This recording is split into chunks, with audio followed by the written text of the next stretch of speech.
ucapkan berpikir kritis. 23, berpikir kritis ya. Ayat emasnya diambil dari kitab Amsal pasal 12 ayat yang ke-8. Demikian bunyi firman Tuhan. Setiap orang dipuji seimbang dengan akal budinya. Tetapi orang yang serong hatinya akan dihina. Ya, dalam terjemahan lain dikatakan bahwa orang yang tidak memakai akal budinya disebut sebagai orang yang serong hatinya, atau dikatakan orang yang tidak memakai akal budinya yang sehat itu mereka disebut dungu, dekil hatinya. Bahkan ada dalam terjemahan bahasa Inggris saya baca itu disebut stupid, saudara. Dan akan dipandang rendah, akan dipandang hina.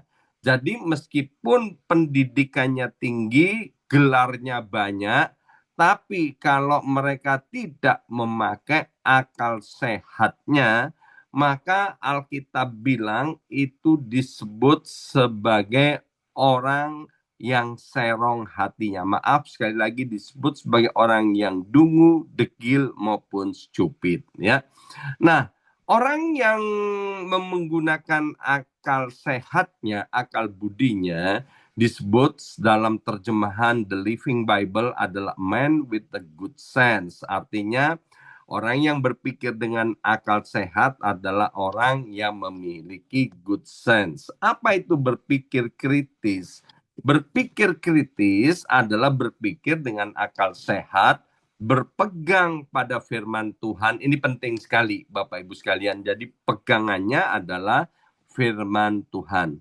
Dan bebas dari emosi serta prasangka sebelum berbicara atau bertindak. Jadi sekali lagi berpikir kritis adalah berpikir dengan akal sehat, berpikir dengan mempergunakan akal budi, berpegang, berpedoman pada firman Tuhan, serta membebaskan diri dari emosi dan prasangka sebelum berbicara atau bertindak. Saya seringkali ketemu dengan orang-orang meskipun menyebut dirinya orang Kristen, tapi seringkali mereka hidup di dalam emosi serta dipengaruhi oleh prasangka. Prasangka itu bahasa kerennya adalah asumsi.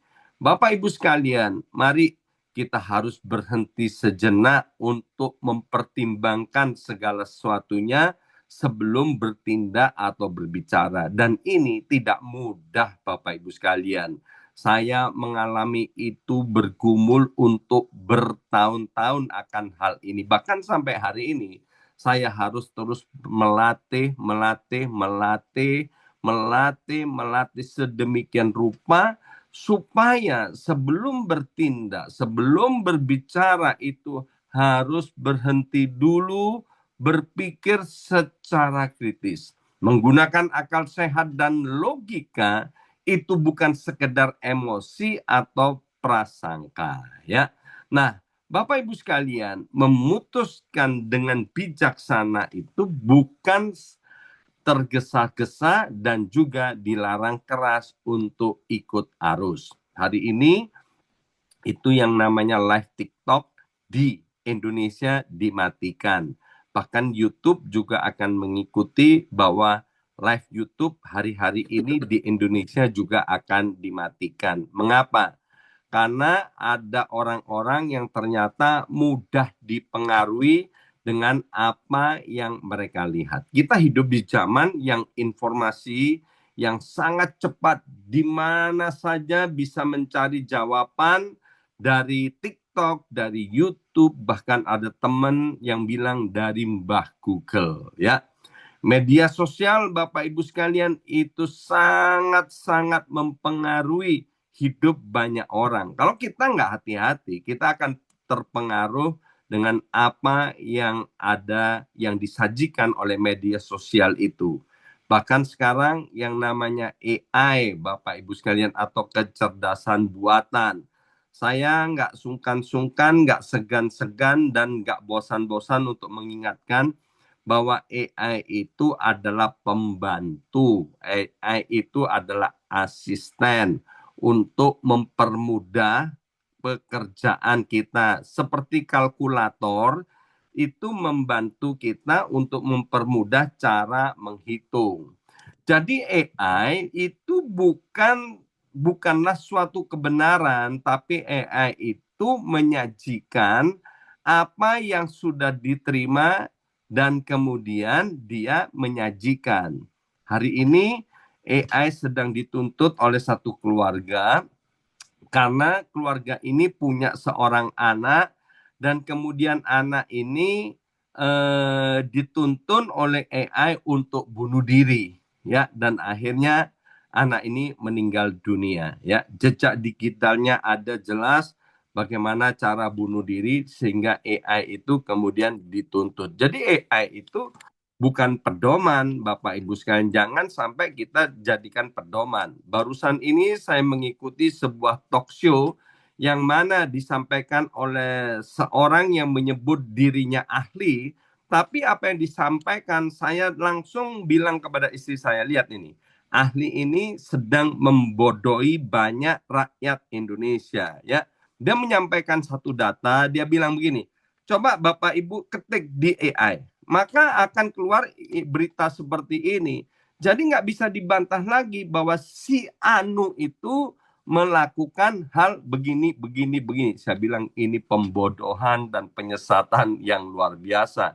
Karena AI itu hanya menyajikan apa yang diinformasikan, yang dimasukkan ke dalamnya. Persis seperti dengan apa yang di Google. Maka itu saya selalu bilang kepada anak-anak Tuhan, sebelum topik berpikir kritis ini beberapa waktu yang lampau dengan jelas saya selalu berkata begini, kita harus cerdik seperti ular, tulus seperti burung merpati. Mengapa? Yang pertama, agar kita itu jangan jadi penipu. Yang kedua, agar kita itu jangan sampai kena tipu. Apa yang terjadi dengan AI? AI itu hanya menyesuaikan diri dengan apa yang dimasukkan. Sekali lagi, ya, output itu berdasarkan dengan input.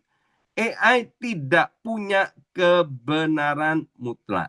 AI tidak memiliki nilai-nilai kebenaran, tidak memiliki firman, dan apalagi yang dinamakan Roh Kudus. Ya, beberapa hari yang lalu saya sempat ngobrol dengan satu keluarga, dia lagi mainan AI, ya. Dan kemudian pada saat yang sama saya juga membuka AI saya.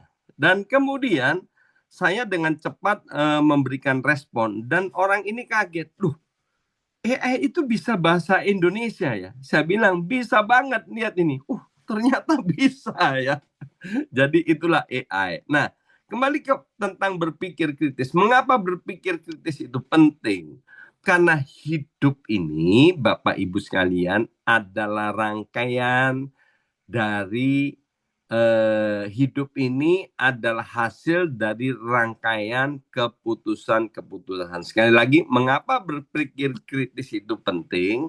Karena hidup ini adalah hasil dari rangkaian keputusan-keputusan kita. Dan setiap keputusan itu adalah hasil dari cara kita berpikir. Dari pikiran timbul keinginan, dari keinginan kemudian timbul yang namanya perbuatan. Dan perbuatan itu semuanya sumbernya dimulai dari pikiran. Kalau cara berpikir kita dangkal, ceroboh, atau tidak kritis, keputusan kita pun akan ceroboh. Contohnya, Bapak Ibu sekalian, tanggal 14 April 2025 saya operasi jantung koroner di bypass, Bapak Ibu sekalian. Waktu keluar dari rumah sakit diberi pesan sama petugas itu, salah satunya, kamu tiap hari harus mandi. Tiap hari kamu harus ganti pakaian, ya. Dan itu saya lakukan beberapa bulan, 4 bulan berturut-turut setiap hari disiplin. 14 April itu masih musim gugur dan udara dingin sekali, Bapak Ibu sekalian. Tapi saya melakukan hal itu dengan disiplin dan puji Tuhan, oleh karena kemurahan Tuhan ya, saya nggak jatuh sakit, saya selama 4 bulan dijaga dan dilindungi. Nah setelah 4 bulan kan udah masuk di bulan Agustus nih, masuk bulan panas ya, musim panas. Nah di tengah-tengah musim panas kita tahu beberapa hari yang lalu udaranya amat sangat sejuk Bapak Ibu sekalian. Jadi nyaman sekali buat saya menikmati udara sejuk. Saya ini bermain di luar dan kemudian banyak beraktivitas di luar. Nah, kemudian karena udara sejuk tidak keluar keringat terlalu banyak, maka maaf ya, mulai malas mandi Bapak Ibu sekalian, ceroboh ya. Gara-gara malas mandi, kemudian saya ini sekarang kena alergi polen. Nah, bertahun-tahun saya tinggal di New York, saya nggak ngerti tentang alergi akan polen ini. Jadi waktu saya jatuh sakit, beberapa hari ini saya belajar tentang alergi polen. Ternyata untuk melawan alergi polen gampang banget. Yaitu sudah keluar, ya sesudah kita ada di luar, waktu kembali ke rumah, kita harus segera mandi dan ganti pakaian. Dan itu tidak saya lakukan di beberapa hari terakhir, waktu musim panas dan kemudian ada kesejukan. Itu namanya berpikirnya secara ceroboh. Nah, bagi orang percaya, Bapak Ibu sekalian, berpikir kritis adalah berpikir yang harus berpegangan kepada firman Tuhan. Saya suka sekali dengan mempergunakan istilah yaitu berpikir senada dengan sorga. Mari kita lihat Matius pasal 10 ayat yang ke-16. Matius pasal 10 ayat 16. Pesan saya yang pertama buat setiap kita yang beraktivitas di luar, khususnya yang di New York, ayo setiap selesai aktivitas jangan lupa mandi dan ganti pakaian ya, supaya kita bebas daripada alergi polen ini. Matius 10 ayat yang ke-16, lihat, aku mengutus kamu seperti domba ke tengah-tengah serigala. Perhatikan ayat ini luar biasa. Tuhan mengutus setiap kita seperti domba ke tengah-tengah serigala. Wow, domba ke tengah-tengah serigala. Artinya di sini ada kawanan serigala, bukan satu serigala. Ada kelompok serigala, banyak serigala. Sebab itu hendaklah kamu cerdik seperti ular dan tulus seperti merpati. Saya beri judul renungan pada hari ini, cerdik dan tulus. Bapak Ibu yang dikasih oleh Tuhan, mari kita sadari bersama bahwa kita saat ini hidup bukan di sebuah taman bermain, melainkan di tengah dunia yang penuh bahaya. Bersama saya ucapkan, di tengah dunia yang penuh bahaya. 2, 3, di tengah dunia yang penuh bahaya. Dunia ini sering tampak indah di permukaan, tetapi sesungguhnya menyimpan banyak bahaya yang bisa menjatuhkan bahkan membinasakan kita sebagai anak-anak Tuhan. Yesus sendiri berkata dengan jelas tadi, lihat aku mengutus kamu seperti domba ke tengah-tengah serigala.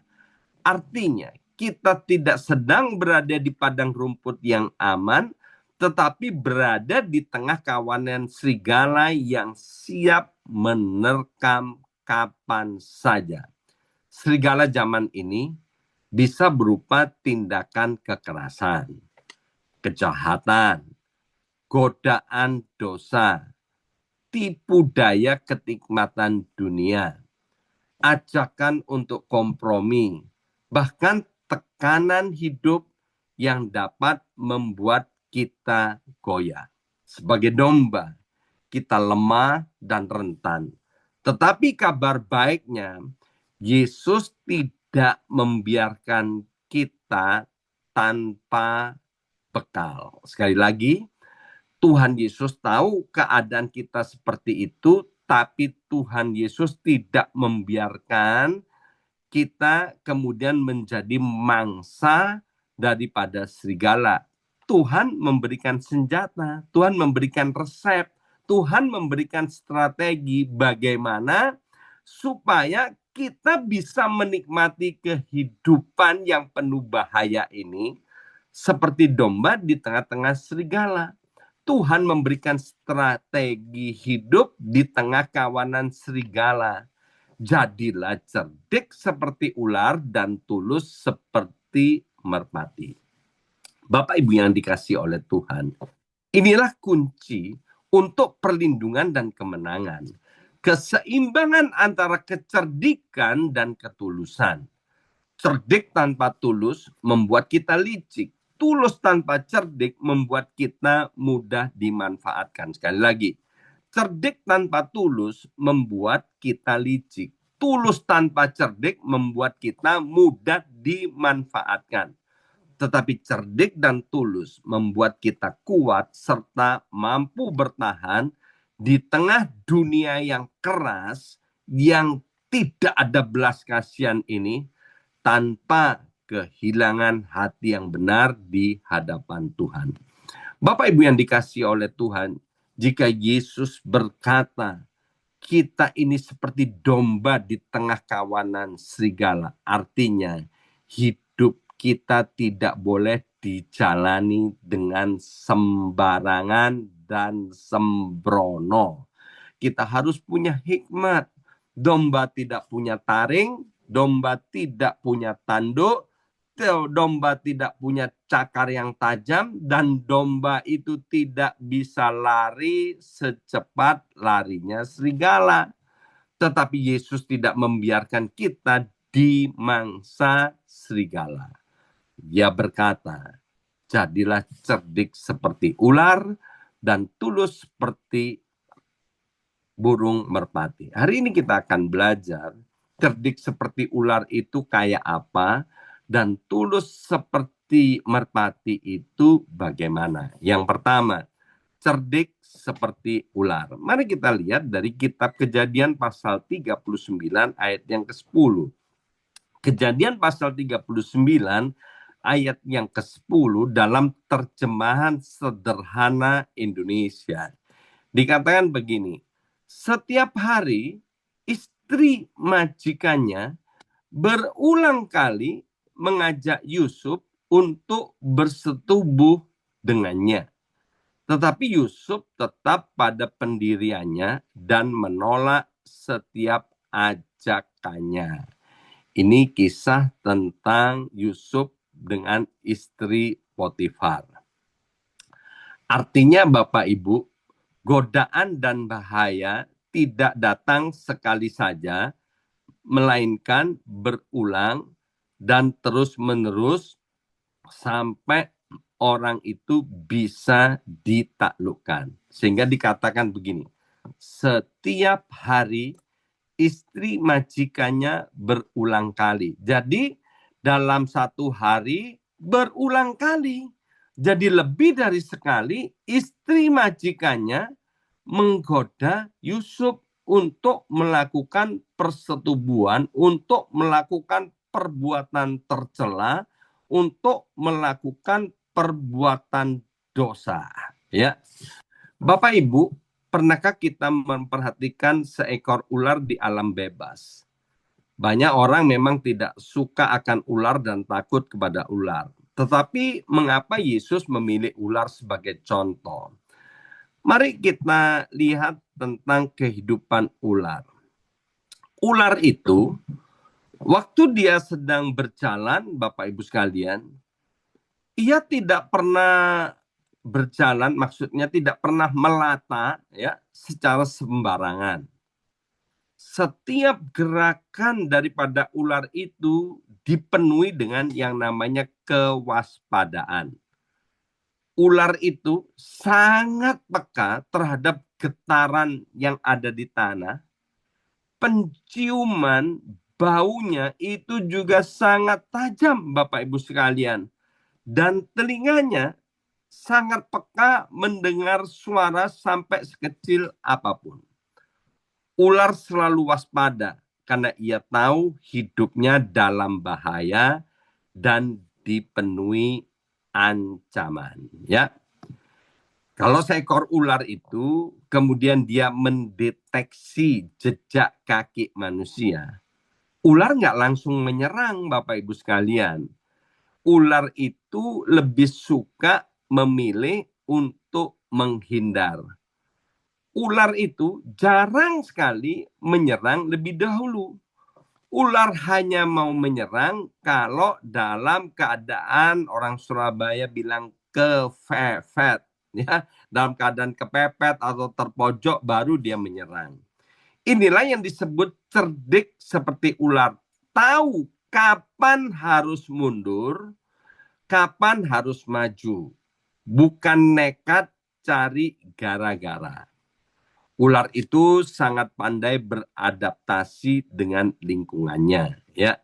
Warna kulitnya itu membuat ular hampir tidak terlihat di antara daun-daunan dan tanah. Bukan untuk menipu, melainkan untuk bertahan hidup. Ular mudah sekali beradaptasi. Begitu pula kita orang Kristen dipanggil untuk menjadi orang yang mudah beradaptasi. Bisa masuk di dalam berbagai komunitas, tapi tetap harus menjaga identitas sebagai orang Kristen. Ular itu, Bapak Ibu sekalian, dia memang nggak suka cari gara-gara, bukan dia penakut. Ular itu sangat berani.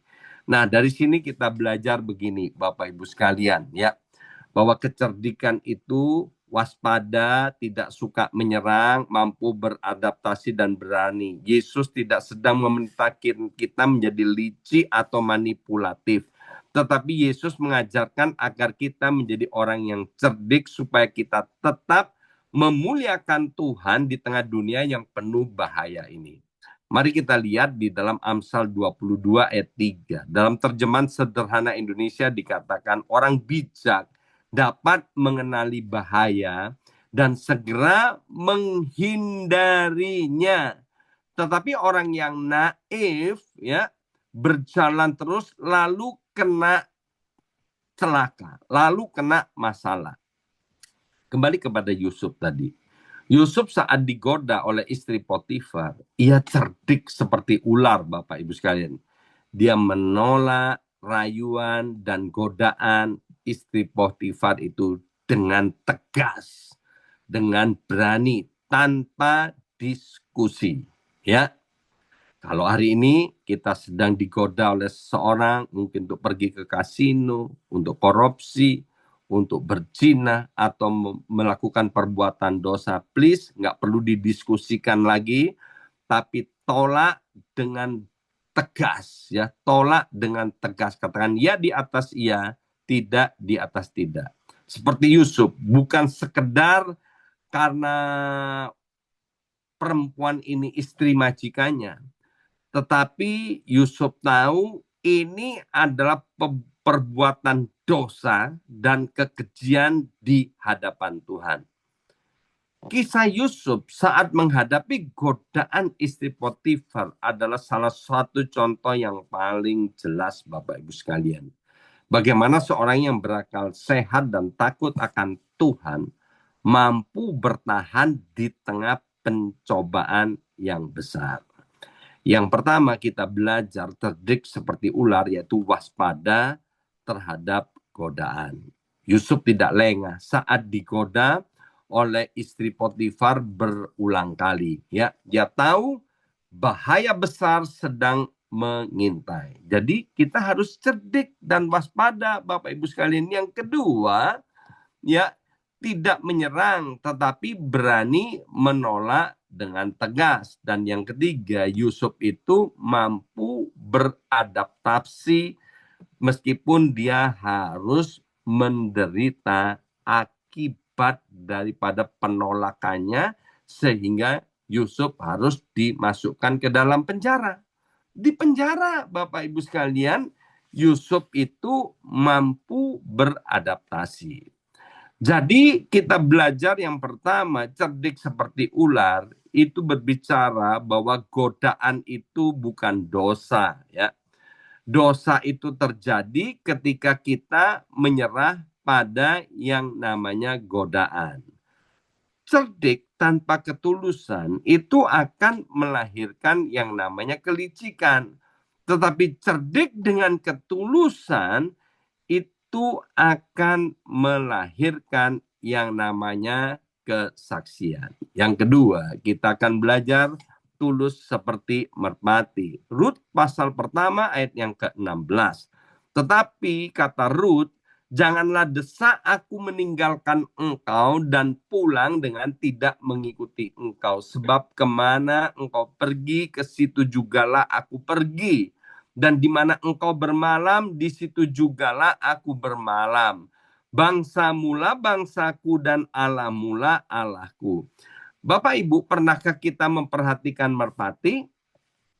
Merpati ini mungkin tidak nampak gagas seperti burung elang atau kuat seperti Raja Wali. Namun Tuhan Yesus dalam Matius 10 ayat 16 memilih merpati sebagai lambang ketulusan dan kemurnian. Mari kita lihat bagaimana sifat merpati dapat mengajarkan kita hidup tulus di hadapan Tuhan yang akan memampukan kita hidup di tengah-tengah dunia yang penuh dengan godaan dan bahaya, seperti domba di tengah-tengah serigala. Burung merpati berani terbang rendah, hinggap dengan lembut di ranting pohon di antara keramaian orang banyak. Tidak ada yang ditakutkan dari burung ini, sebab merpati tidak agresif, tidak menyerang, dan tidak suka cari gara-gara. Maka itu sebagai anak Tuhan, please Bapak Ibu sekalian, jangan jadi orang yang suka cari gara-gara. Merpati dikenal sebagai lambang damai.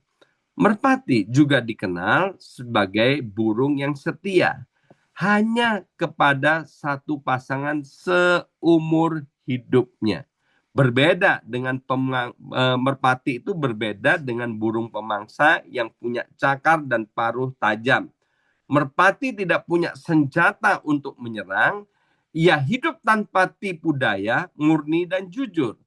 Artinya, ketulusan bukan kelemahan, melainkan jalan menuju berkat yang sejati, berkat rohani yang sejati. Bapak Ibu sekalian yang dikasih oleh Tuhan, para ahli mengatakan gini, bahwa merpati itu tidak punya empedu, artinya tidak punya yang namanya kepahitan. Roma pasal 5 ayat 5 berkata tentang kasih, ya. Allah telah mencurahkan kasih-Nya di dalam hati kita oleh Roh Kudus yang dikaruniakan kepada kita. Bapak Ibu yang dikasih oleh Tuhan, merpati mengingatkan kita bahwa ketulusan berarti hidup murni, penuh kasih, lembut, setia, penuh damai, tanpa kepahitan hati, dan bersandar kepada Tuhan. Kalau ular mengajarkan kita kecerdikan, maka merpati mengajarkan kita ketulusan yang membuat kita rendah hati dan penuh dengan kasih. Tulus berarti hati yang jujur, bersih dan tidak munafik. Namun Yesus menambahkan jangan hanya tulus tetapi juga cerdik. Jangan hanya cerdik tapi juga harus tulus. Orang yang tulus tetapi tidak cerdik akan mudah dimanfaatkan. Tulus tapi cerdik artinya hidup tanpa tipu daya, tetapi juga mampu menilai dengan cepat apa yang benar, apa yang salah, dan bagaimana melangkah dengan hikmat. Tulus tanpa kecerdikan membuat kita mudah diperdaya. Kecerdikan tanpa ketulusan itu bisa membuat kita menjadi penipu. Tulus dan cerdik menjadikan kita garam dan terang dunia. Rut pasal 1 ayat yang ke-16. Tetapi kata Rut, janganlah desak aku meninggalkan engkau dan pulang dengan tidak mengikuti engkau. Sebab kemana engkau pergi, ke situ jugalah aku pergi. Dan di mana engkau bermalam, di situ jugalah aku bermalam. Bangsa mula bangsaku dan Allah mula Allahku. Ini kisah bagaimana Naomi punya seorang menantu yang namanya Ruth, ya. Naomi punya 2 anak, namanya Mahlon dan Kilion, ya. Dua-dua anaknya mati, Bapak Ibu sekalian, sehingga tinggal kedua mantunya Ruth dan Orpa. Orpa akhirnya memilih untuk kembali ke rumah orang tuanya, tapi Ruth memilih untuk tetap setia kepada ibu mertuanya, ya. Nah, Bapak Ibu sekalian, apa yang diucapkan oleh Ruth dalam pasal 1 ayat 16 tadi, itu bukan hanya janji, tapi sebuah deklarasi iman. Ruth menunjukkan ketulusan yang sejati, bukan mengikuti Naomi karena ada keuntungan. Kita tahu Naomi itu adalah miskin dan gak ada harapan. Buat apa ikut Naomi? Tetapi Ruth melakukan semua ini karena cinta kasihnya yang pertama kepada Ruth ibu mertuanya. Kemudian Ruth juga melihat bagaimana Allahnya daripada Naomi itu, sehingga membuat Ruth juga jatuh cinta kepada Allahnya daripada Naomi itu, ya. Allah yang disembah oleh Naomi itu, itulah yang membuat keputusan Ruth untuk mengikuti Naomi ibu mertuanya. Dan kita tahu Bapak Ibu sekalian, kesetiaan Ruth ini kemudian mengubah jalan hidupnya. Dari seorang perempuan asing yang tidak dianggap, Ruth justru kemudian menjadi nenek moyang daripada Daud dan akhirnya masuk dalam keturunan Yesus Kristus. Inilah buah dari ketulusan dan kesetiaan yang dilakukan oleh Ruth. Bapak Ibu sekalian dikasih oleh Tuhan, dunia kita hari ini bagaikan padang yang penuh dengan serigala. Ada godaan, ada banyak tipu daya, ada banyak bahaya, ya, dan tekanan dari segala arah. Nggak peduli itu kita yang tinggal di Amerika maupun di Indonesia. Ya, di Indonesia bentuknya sekarang dalam keadaan kerusuhan dan lain sebagainya. Di Amerika punya tekanan-tekanan yang berbeda. Jika kita hanya cerdik tanpa tulus, kita akan menjadi licik. Jika kita hanya tulus tanpa cerdik, kita akan jadi korban. Tetapi ketika kita menggabungkan keduanya, yaitu cerdik seperti Yusuf dan tulus seperti Ruth, kita bukan hanya bertahan, tetapi juga menjadi terang yang memuliakan Tuhan. Kesimpulannya, Tuhan Yesus melalui firman-Nya hari ini memberikan kita senjata perlindungan rohani, supaya di tengah dunia yang penuh bahaya ini, Bapak Ibu sekalian, berbagai kejahatan yang mengerikan, tipu daya dan godaan, kita tetap selamat dan tidak binasa. Senjata itu berupa kecerdikan seperti ular dan ketulusan seperti merpati. Inilah kunci agar kita dapat menikmati sorga di bumi, hidup dalam damai dan kemenangan, serta menjadi berkat bagi banyak orang seperti Yusuf dan Ruth.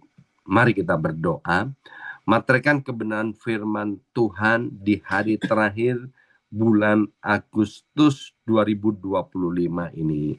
Engkau membekali kami agar kami dapat menghadapi yang namanya future foresight ini dengan cara berpikir kritis, yaitu cerdik seperti ular dan tulus seperti burung merpati. Kami tahu Tuhan, dimanapun kami berada yang hari ini sedang ada dalam keadaan bahaya, kalau kami mendengarkan firman Tuhan, merenungkan dan melakukan dengan setia, maka di tengah-tengah bahaya itu kami tetap dapat hidup dengan tenang dan damai. Bahkan ujung-ujungnya Engkau pasti angkat dan promosikan setiap kami. Terima kasih Bapak. Sekarang kami mau berdoa biarlah setiap anak-anak-Mu yang ada dalam pergumulan, kami hadapkan kepadamu, baik mereka yang ada di YouTube channel maupun di Zoom dari gereja BMC ini. Kami tahu Engkau tidak pernah meninggalkan kami sendirian. Namamu adalah Immanuel, Tuhan Allah yang menyertai kami. Kami berdoa Bapa, biarlah perlindungan-Mu sempurna atas setiap kami anak-anak-Mu maupun anggota keluarga besar kami. Mazmur 91 yang sering kami gemakan Bapa, dialami oleh kami anak-anak-Mu. Kami semua aman dalam perlindungan Tuhan. Dilepaskan dari kesialan, dilepaskan dari jerat penangkap burung.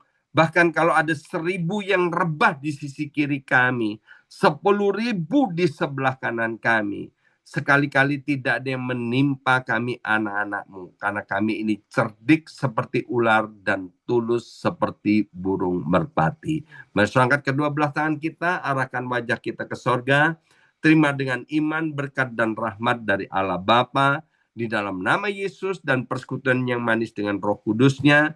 Tuhan melindungi kita, Tuhan menyertai kita, dan Tuhan memberkati rumah tangga kita, keluarga kita, kesehatan kita, usaha, bisnis, pekerjaan kita berlimpah-limpah. Dalam nama Yesus, yang percaya, terima berkat ini dengan iman, dan katakan amin 3 kali. Amin, amin, amin.